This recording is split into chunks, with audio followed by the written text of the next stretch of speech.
আজকে তোমাদেরকে এই জামা মেজারমেন্ট কামিজটা দিয়ে আমি কিভাবে জামা কাটি সেটা তোমাদেরকে দেখাবো। তো জামা যেটা কাটবো সেই কাপড়টাকে আমি 4 ভাঁজ করে উল্টা দিক করে নিয়েছি এবং আয়রন করে নিয়েছি ভালোভাবে। তার উপরে আমার মেজারমেন্ট যেই কামিজটা দিয়ে নিব সেটা আমি বসিয়ে ফেব্রিক চক দিয়ে ভালো করে দাগ দিয়ে নিচ্ছি বা ট্রেস করে নিচ্ছি। এরপরে হচ্ছে কি আমি কিছু জিনিস যেমন দেখো ড্রাফটিং পেপারে আমি করেছিলাম, যেমন bust line, chest line, hip লাইনগুলো আমি দেখেছিলাম। এখানেও ঠিক সেম আমি মেজারমেন্ট টেপ দিয়ে হচ্ছে সেই মাপগুলো নিয়ে নিব, যে বাস্ট লাইন, চেস্ট লাইন আর হিপ লাইন, যাতে আমার সুবিধা হয়। কারণ এখানে একটু কার্ভিং স্কেলেরও কাজ আছে, যেন সেই কাজটা সহজে করতে পারি, সেই কারণে নিয়ে নিব। তবে কিছু বিষয় খেয়াল রাখতে হবে, যেমন কোন পার্টটা সামনের দিক, কোন পার্টটা পিছনের দিক, এটা একটু মাথায় রেখে দেন ফেব্রিকটা ট্রেস করে কাটতে হবে, তাতে সুবিধা হয়। তো ফার্স্টে আমি হচ্ছে চেস্ট লাইন থেকে হিপ লাইন পর্যন্ত কার্ভিং স্কেল দিয়ে দাগ দিয়ে নিয়েছি। এবার হিপ লাইন থেকে নিচের ঘের আমি কত দিব সেই পর্যন্ত মাপ দিব। তো আমার ড্রেসের হচ্ছে ঘের দেওয়া ছিল 26, কিন্তু আমি যেহেতু একটু চওড়া দিতে চাচ্ছি 28 দিব, তাই আমি মেজারমেন্টে হচ্ছে 30 নিব, কারণ সেলাইতে আমার কিছুটা ফেব্রিক চলে যাবে। এবং নিচে কাপড়টা সমান ছিল না, তাই আমি স্কেল দিয়ে সোজা দাগ দিয়ে ওটা কেচি দিয়ে আমি পরে কেটে নিব।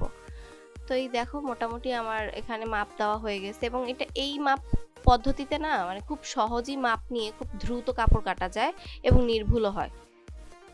এই পদ্ধতিটা আমি মনে করি যদি কেউ নিজের জন্য বাসায় জামা তৈরি করতে চাও, এই পদ্ধতিটা হচ্ছে বেস্ট। নিজের একটা মানে ফিটিং ড্রেস দিয়ে ফেব্রিক কাটা সবচেয়ে সহজ।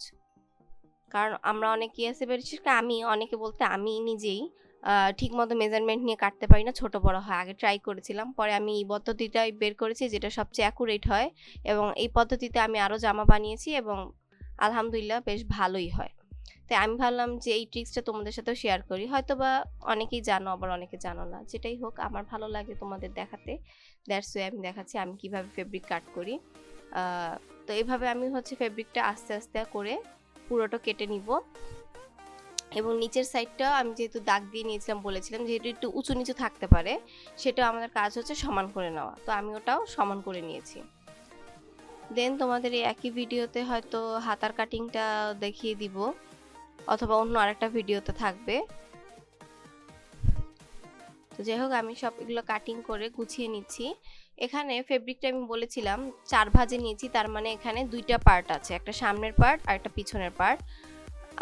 আমরা হচ্ছে সামনের পার্টে আবার একটু কাটিংয়ের একটু একটু পার্থক্য আছে, তো সামনের পার্টটা আলাদা করে নেব এবং ব্যাক পার্ট বা পিছনের পার্টটাকে আলাদা রেখে দিব।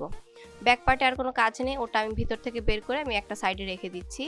আর ফ্রন্ট পার্টের যে কাজটা, সেটা হচ্ছে আবার আমার যে মেজারমেন্ট কামিজটা নিয়েছিলাম, যেটা দিয়ে মাপ দিয়েছিলাম, সেটির জামারই দেখো 2টা অংশ, একটা পিছনের একটা সামনের। যেটা সামনের অংশ ছিল সেটা রেখে দেখো ওই যে সামনের গলাটা কাটবো এবং জামার তালপেটটা কেটে নিব। যেহেতু আমার এই গলাটা হচ্ছে সম্পূর্ণ গোল গলা না, পান পাতা গলা যেটাকে বলে, সেই গলা, এই কারণে আমি এই তালপাটটা কাটতে হচ্ছে। তো আমি এইভাবে করে কেটে নিচ্ছি, কারণ অনেকেই বলে তালপাট ঠিক মতো কাটা যায় না, কতটুকু গভীর কাটবো বুঝি না।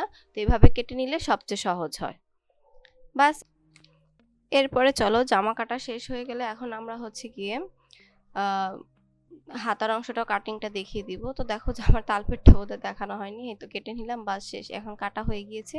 এবার হচ্ছে আমরা হাতার অংশটা কাটবো। তো হাতার জন্য দেখো হাতাটার কাপড়টা অ্যাকচুয়ালি কি 2টা একসাথে থাকে, আমি পুরো হাতাটাকে মাঝখান দিয়ে ভাঁজ করে কেটে তারপরে 2টা পার্টকে একরকম ভাবে রেখে 4 ভাঁজে, মানে সোজা কথা হাতাটাকে 4 ভাঁজে রেখেছি। হ্যাঁ, রেখে তারপরে হচ্ছে যে হাতার মাপটা নিয়ে নিচ্ছি। এখানে হাতা লম্বা যতটুকু আছে আমি পুরোটাই দিব। সম্ভবত এখানে 22 ইঞ্চি ছিল, সো 22 ইঞ্চি দিয়ে দিচ্ছি। আর আমার আগের যে হাতাটা দিয়ে মাপ দিচ্ছি এখানে 3/4, এটা 16 ইঞ্চি ছিল। তো এই মাপটা আমি নিব না, আমি পুরো হাতাটাই নিব। হাতার কাপড় নষ্ট করা আমার একদমই পছন্দ না। দেন দেখো কার্ভিং স্কেল দিয়ে আমি পুরোটা দাগ দিয়ে সুন্দরভাবে লম্বা সাইড নিয়ে নিলাম।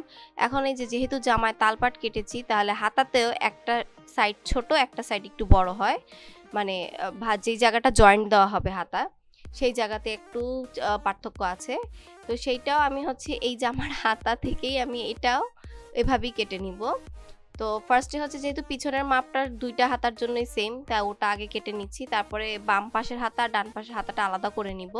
তারপর হচ্ছে যেই হাতাতে যেই অংশটা একটু গভীর থাকে সেই অংশটা হচ্ছে সামনের পার্টে, জামার সামনের পার্টের সামনের সাইডে আটকানো হয় এবং পিছনের যে সাইডটা হাতার উঁচু থাকে ওটা হচ্ছে জামার পিছনের অংশের সাথে লাগানো হয়। তো এই কিছু কিছু ছোট ছোট ট্রিক্স না আমরা অনেক সময় বুঝি না, মানে এই প্রবলেমগুলো আমি নিজে ফেস করছি যখন জামা বানাইছি। আগে জামা বানাতে গিয়ে প্রচুর ভুল করতাম, ঠিক দিক উল্টা দিক বুঝতাম না, দেন হাতা কিভাবে জয়েন করব সেটা বুঝতাম না, দেখা গেছে ঠিক দিক উল্টা দিকের সাথে সেলাই করে লাগাই দিছি, দেন আবার খুলতাম আবার সেলাই করতাম। অনেকবার এরকম ভুল হয়েছে। আসলে ভুল হলে হয় কি, শেখা হয়। মানুষ বলে না ভুল থেকে শিক্ষা হয়, আবার এটা হয়েছে। তো কোনটা বাম পাশের হাতা কোনটা ডান পাশ সেটা আমি চক দিয়ে অবশ্য উপরে লিখে রাখবো। চকের কালারটা খুব হালকা, তো হয়তো ক্যামেরাতে বোঝা নাও যেতে পারে, কিন্তু বাস্তবে যদি বলি কালারটা বোঝা যায়। এবং এই চক ব্যবহার করার একটা সুবিধা আছে যে ধুলে পরে এই চকের দাগ থাকে না, চলে যায়, বা হাত দিয়ে ঘষা দিলে চকের দাগ উঠে যায়, থাকে না। তো যারা টেইলারিং এর কাজ করে বা যে কাপড় কাটে এই চকটা খুব পছন্দের, কারণ এই দাগ বসে না। তো এমনি পেন্সিল বা কলম দিয়ে দাগ দিলে না অনেক সময় দেখা যায় দাগটা উঠতে চায় না, বিশেষ করে কলমের কালিতে দুইটা সমস্যা, এক হচ্ছে দাগ উঠে না, দ্বিতীয় হচ্ছে ধুইলে পরে কালি ছড়ায়। তা আমি মনে করি হালকা রঙের জামা কিংবা এই যে কোনো ধরনের জামাতেই কলমের কালিটা ইউজ না করাই ভালো, বাট অনেকে করে, সেটা তাদের ইচ্ছা, কিন্তু এতে জামা নষ্ট হয়।